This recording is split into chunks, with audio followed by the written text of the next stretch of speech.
Gara-gara menjamret tas milik warga negara asing, seorang pedagang buah asal Magetan dibekuk petugas Reskrim Polsek Kuta Utara. Tersangka melancarkan aksinya terhadap korban yang sedang berkendara seorang diri.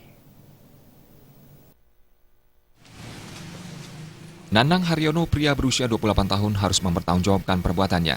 Nanang telah menjamret tas milik korban, Marina Serida asal Latvia.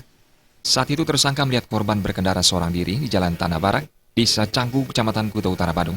Tersangka langsung menghentikan kendaraan korban. Setelah berhenti, tersangka menarik kerah baju dan membanting korban ke aspal. Tas korban yang berisi uang tunai dan handphone ditarik paksa. Polisi yang melakukan penyelidikan berhasil mengetahui identitas tersangka dan meringkusnya di Jalan Gunung Guntur, Denpasar.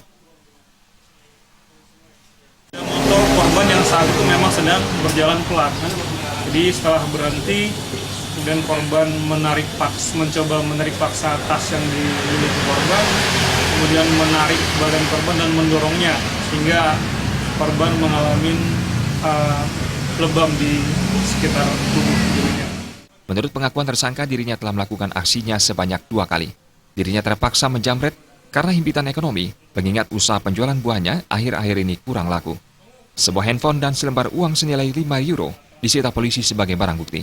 Raiswantara, Bali TV.